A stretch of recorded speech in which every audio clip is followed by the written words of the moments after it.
ये बीपीएससी द्वारा आयोजित एग्ज़ाम हुआ था एई का 3/2019 एडवर्टीजमेंट नंबर, उसी का पेपर है। ये पेपर नंबर 4 है। पेपर नंबर 4 जो जनरल इंजीनियरिंग साइंस का पेपर है, सिविल इंजीनियरिंग के लिए जो एग्ज़ाम हुआ था, पेपर 4 3/2019 एडवर्टीजमेंट नंबर, जो हाल फिलहाल में एग्ज़ाम हुआ है 2022 में, मार्च 2022 में, उसी का पेपर है सीक्वेंस डी सीरीज का।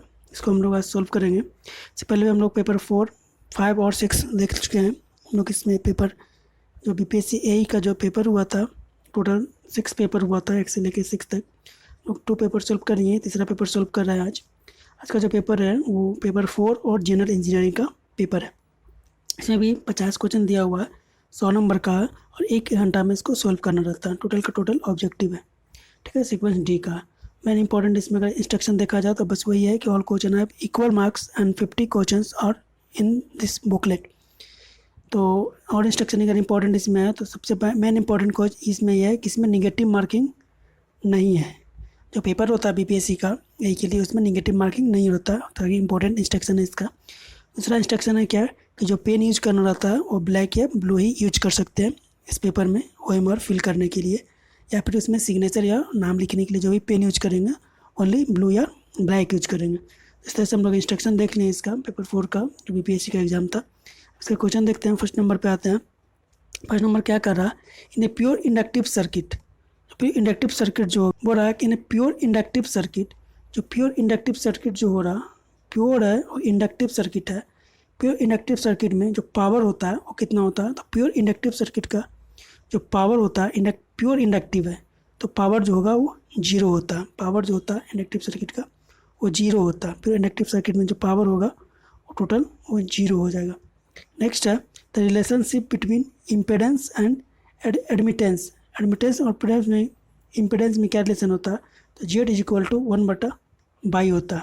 Means impedance is equal to reciprocal of admittance, दोनों एक दूसरे को रेसिप्रोकल होता है। इस तरह से इसका आंसर ये हो जाएगा, रेसिप्रोकल ऑफ एडमिटेंस। नेक्स्ट है the magnetic effect of current by discover. जो मैग्नेटिक इफेक्ट था करंट का वो कौन डिस्कवर किया था, तो मैग्नेटिक जो इफेक्ट था करंट का और डिस्कवर किया था और स्टेट करके एक साइंटिस्ट था जिसने इसको डिस्कवर किया था। नेक्स्ट है magnetic field lines. Magnetic field lines जो है वो क्या होता है, magnetic field line intersect at the right angle, दोनों एक दूसरे का इंटरसेक्ट नहीं करता, इंटरसेक्ट एट द 45 डिग्री गलत है, do not intersect each other. सही है। इसका properties of magnetic field lines देखेंगे तो इसमें इसका प्रॉपर्टीज दिया हुआ है कि दो जो मैग्नेटिक फील्ड लाइंस होता है वो कभी एक दूसरे को इंटरसेक्ट नहीं करते। इस तरह से इसका आंसर सी हो जाएगा। नेक्स्ट है alternative current generator is basically based on. जो अल्टरनेट करंट जो जनरेटर होता है वो किस पे बेस्ड होता है, तो फ्राडेज लॉ पे वो बेस्ड होता है। अल्टरनेटिव करंट का जो जनरेटर होता है वो किस पे बेस्ड होता है, तो अल्टरनेट करंट का जो जनरेटर होता है किस पे बेस्ड होता है, तो फ्राडे लॉ पे बेस्ड होता है। The armature of DC machine is made up of laminated sheet 2।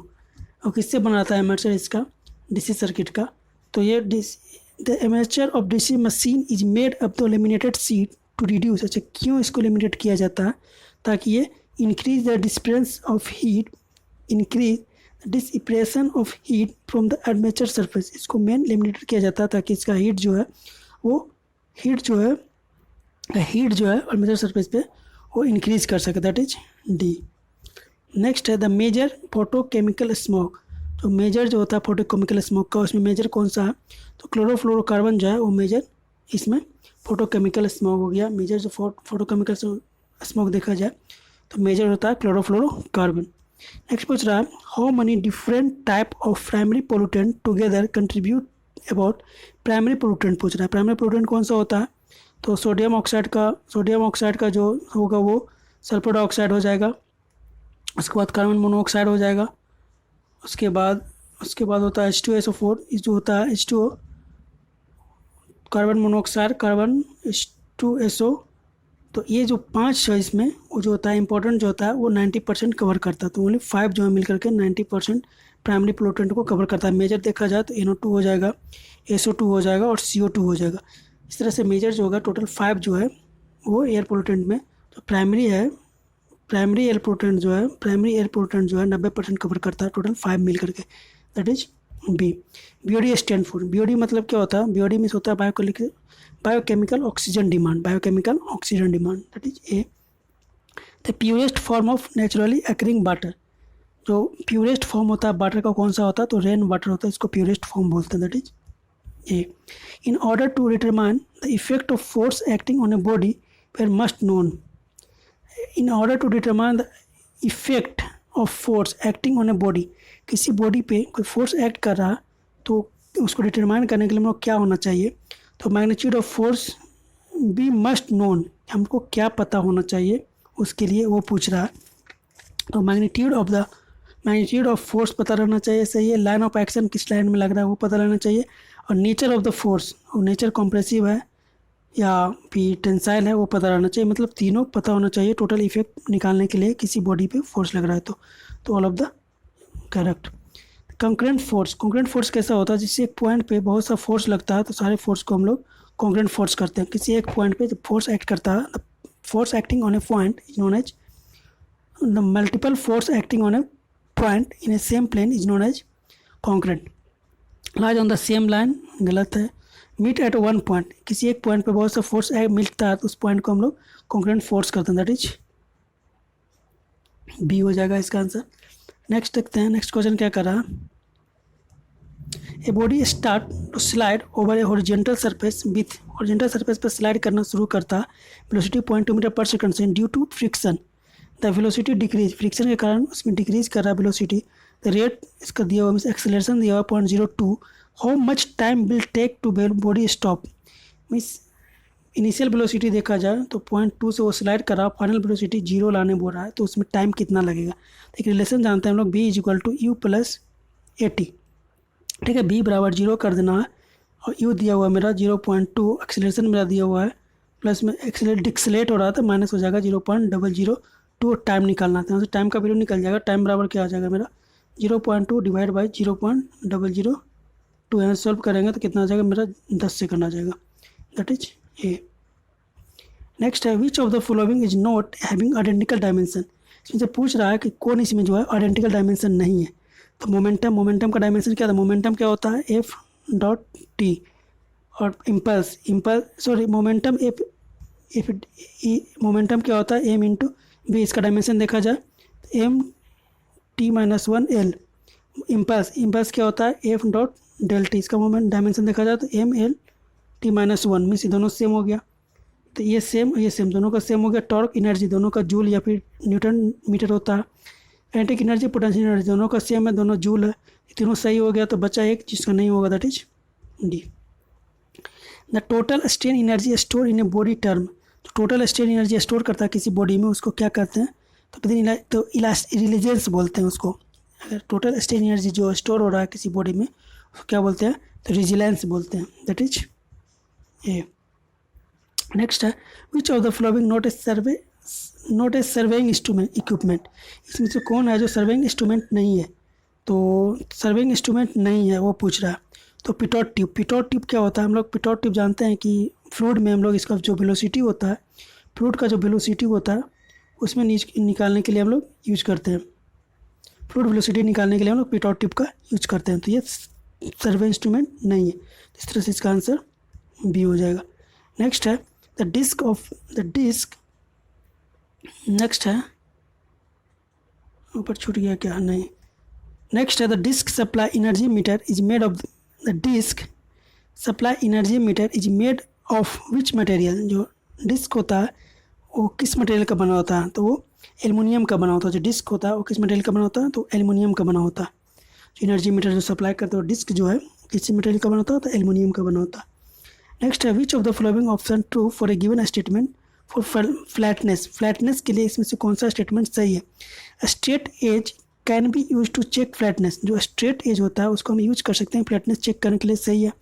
The single end straight edge can be use to determine the flatness, single end होता है उसको भी हम लोग यूज करते हैं इसको फ्लैटनेस चेक करने के लिए, तो ये भी सही है, मीन्स ये और ये दोनों सही है, तो इस तरह से इसका आंसर ये हो जाएगा। नेक्स्ट है, the supply to megger is given by, megger का जो सप्लाई है वो किस पे डिपेंड करता है, megger the supply of megger is given by, तो मेगर का सप्लाई होता है परमानेंट मैग्नेट डीसी मोटर पे, वो गिवन होता है। नेक्स्ट है which of the following is a proper sequence, इसमें से कौन प्रॉपर सीक्वेंस में है?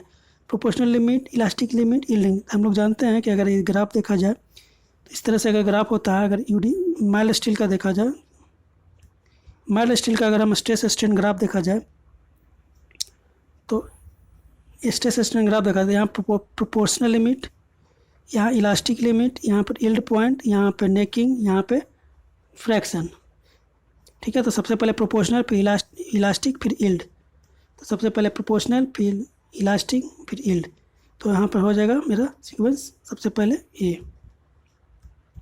नेक्स्ट है the symmetrical beam section the maximum shear stress, कोई सिमेट्रिकल बीम दिया हुआ, सिमेट्रिकल बीम मतलब आई सेक्शन दिया हुआ, तो beam the maximum shear stress, तो शियर स्ट्रेस डायग्राम इसमें जानते हैं तो इस तरह से बनता है, पर शियर स्ट्रेस डायग्राम ऐसे बनता, तो इससे जो एंड हो गया दोनों पे 0 होता है, और मैक्सिमम कितना होता है, मैक्सिमम इसको होता है न्यूट्रल एक्सिस पे, और मैक्सिमम देखा जाए इसमें तो मैक्सिमम जो होता है कितना होता है 3/2 और टॉ एवरेज, तो शियर स्ट्रेस का एवरेज का 3/2 होता है मैक्सिमम।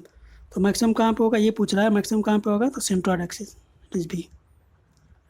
नेक्स्ट है the maximum shear stress, the maximum shear stress is equal to, Mohr circle में जो मैक्सिमम शियर स्ट्रेस कितना होता है तो हम लोग जानते हैं कि अगर सब मैक्सिमम वैल्यू देखा जाए तो σ1 माइनस σ2 डिवाइड बाई 2 होता है। σ1 और σ2 क्या हो गया, प्रिंसिपल स्ट्रेस हो गया, इसी को हम लोग रेडियस बोलते हैं, मोर सर्किल का रेडियस बोलते हैं, दैट इज रेडियस।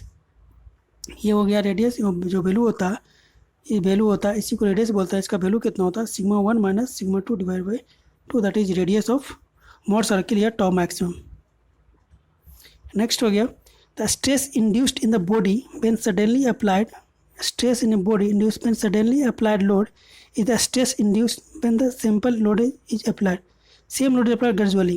कहने का मतलब ये है कि एक बार सडनली अप्लाइड हो रहा है, एक बार ग्रेजुअली अप्लाइड हो रहा है, तो हम लोग जानते हैं कि सडनली जो होता है वो कितना होता है 2 टाइम्स होता है ग्रेजुअली का, ग्रेजुअली अगर अप्लाइड करेंगे उसका दोगुना होता है सडनली में, तो 2 टाइम्स हो जाएगा, दैट इज सी।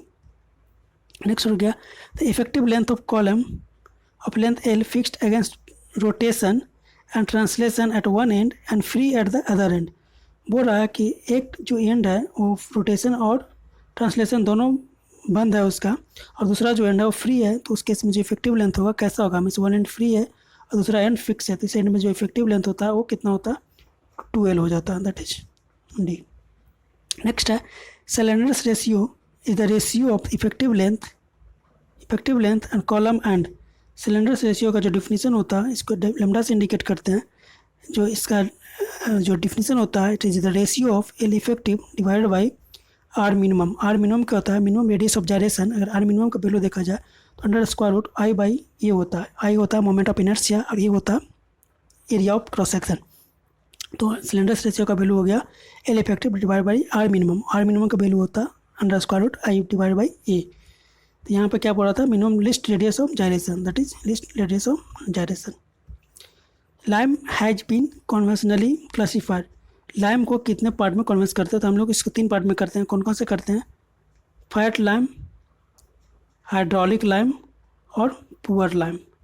हम लोग 3 टाइप में इसको क्लासिफाइड करते हैं, fat lime, hydraulic lime and poor lime, तो इसका आंसर डी हो जाएगा। नेक्स्ट है which of the following is the lightest among the following, इसमें से लाइटेस्ट कौन है वो पूछ रहा है। सबसे लाइटेस्ट इसमें अगर देखा जाए तो सबसे लाइटेस्ट अगर देखा जाए इसमें टाइटेनियम तो नहीं, टाइटेनियम काफ़ी भारी होता है, कॉपर टाइटेनियम भारी होता है, 2 में करूँ तो एल्युमिनियम होता है काफ़ी हल्का होता है, मीन्स लाइटेस्ट पूछ रहा है तो एल्युमिनियम हो जाएगा, that is B. Which of the following metal is highly prone to corrosion, इसमें से पूछ रहा है which of the following metal is highly prone to corrosion. Corrosion को हाईली प्रोन करने के लिए हम लोग कौन सा इसमें मेटल यूज करते हैं, तो वो जिंक होता है, दैट इज डी।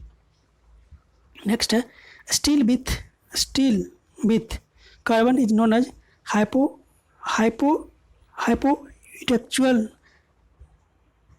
इसमें से पूछ रहा है कि कितना परसेंटेज ऑफ कार्बन हो, तो उस स्टील को हम लोग क्या बोलते हैं, हाइपोइक्टेक्टोइड बोलते हैं, हाइपोइक्टेक्टोइड स्टील बोलते हैं।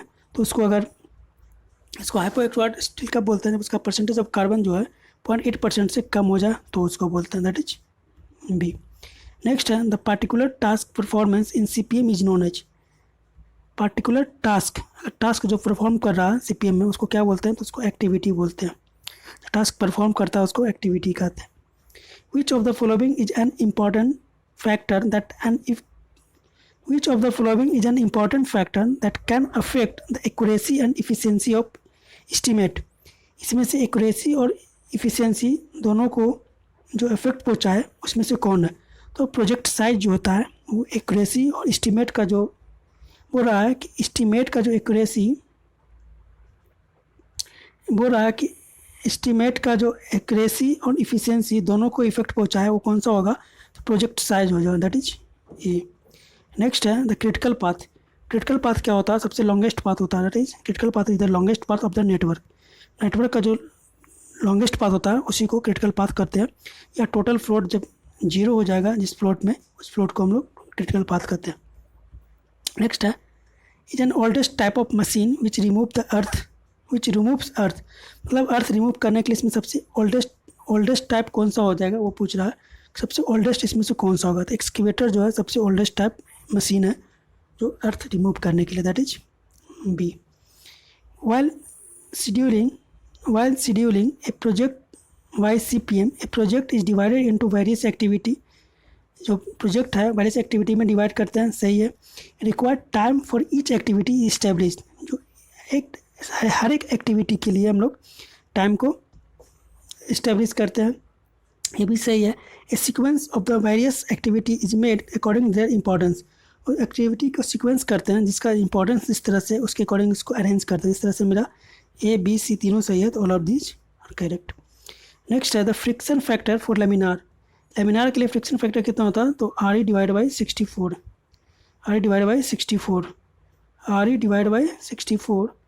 या 64 बटा RE होता है, 65 बाई RE होता है, 64 डिवाइड बाई RE। जो लेमिनार फैक्टर जो फ्रिक्शन फैक्टर होता है F का वैल्यू होता है 64 डिवाइड बाई RE होता है, that is 64 divide by RE। The flow of fluid will be laminar. Flow laminar होता है कब होता है वो पूछ रहा है। रेनॉल्ड्स नंबर जो है लेस देन हो जाना चाहिए 2000 से, और डेंसिटी जो उसका हो वो लो हो। डेंसिटी लो और जो रेनॉल्ड्स नंबर का जो वैल्यू है less than 2000, that is laminar and density is low. इस तरह से इसका आंसर सी हो जाएगा। नेक्स्ट है which of the following sentence are true for Bernoulli's equation. Bernoulli's equation के लिए पूछ रहा है कि इसमें से कौन सही है। तो Bernoulli's equation, the Bernoulli's principle is applicable to ideal incompressible. अच्छा, इसमें से ट्रू पूछ रहा है ना। Bernoulli's equation is applicable to ideal incompressible. Ideal और इनकम्प्रेसिबल फ्लूइड के लिए वैलिड होता है, तो ये तो मेरा सही है। The gravity force and pressure force are only consider to Bernoulli. हम लोग जानते हैं कि विस्कस फोर्स इसमें 0 हो जाता है।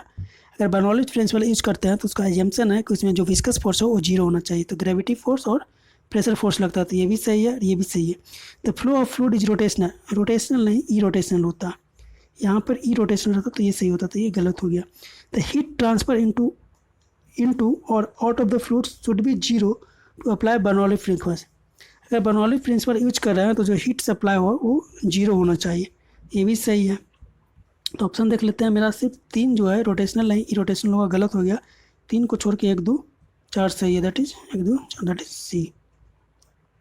नेक्स्ट है Mohr's circle is use to. Mohr's circle जो है किस में यूज करते हैं? Determine stress on the oblique section of the body subjected to. Mohr's circle हम लोग यूज करते हैं, हम लोग जानते हैं कि प्रिंसिपल स्ट्रेस निकालने के लिए मोर्स सर्किल यूज किया जाता है।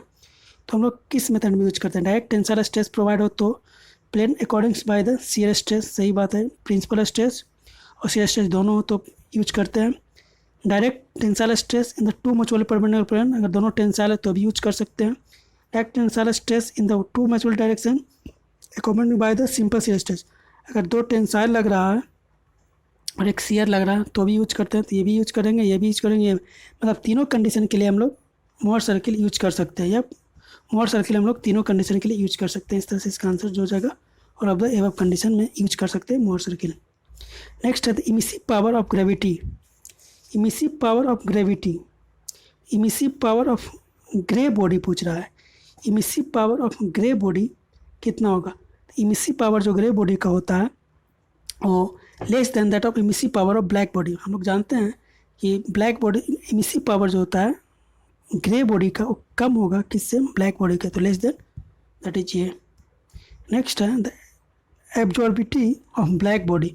एब्जॉर्बिटी ऑफ ब्लैक बॉडी कितना हो जाएगा? एब्जॉर्बिटी इसका 1 होता है, दैट इज ये एब्जॉर्बिटी जो था ब्लैक बॉडी का 1 होता है। नेक्स्ट है the first law of thermodynamics पूछ रहा है। फर्स्ट लॉ ऑफ थर्मोडायनेमिक्स कितना होता है? तो law of conservation of energy. Conservation of energy का जो होता है हम इस कह सकते हैं कि टोटल एनर्जी जो होता है, लॉ ऑफ कंजर्वेशन एनर्जी क्या कहता है? Total energy is equal to work done plus heat. Total energy is equal to work done plus heat, या work done plus heat. Total energy होता है जो हम लोग जानते हैं, लॉ ऑफ कंजर्वेशन एनर्जी ये कहता है कि एनर्जी कभी भी ख़त्म नहीं हो सकता, इसे सिर्फ एक फॉर्म से दूसरे फॉर्म में कन्वर्ट किया जा सकता है।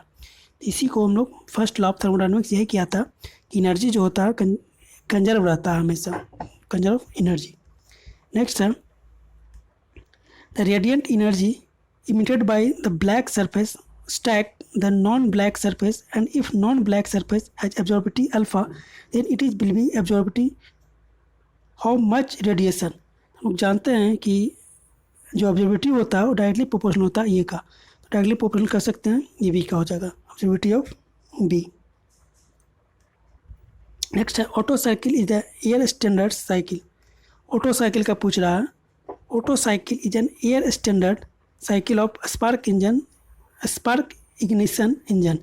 ऑटो साइकिल में कौन सा इंजन लगा रहता है? तो स्पार्क इंजन लगा रहता है, स्पार्क इग्निशन इंजन रहता है ऑटो साइकिल में, तो ये हो जाएगा। Next how is the heat added in the diesel cycle. Diesel cycle में हीट जो है कैसे यूज होता है?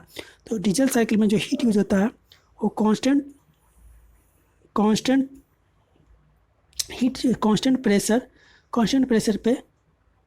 प्रेशर पे और रिवर्सिबली यूज होता है। मीन्स कांस्टेंट प्रेशर इसमें हो जाएगा, कांस्टेंट प्रेशर हो जाएगा और रिवर्सिबली, दैट इज ये हीट साइकिल का इस तरह से ग्राफ बनता है।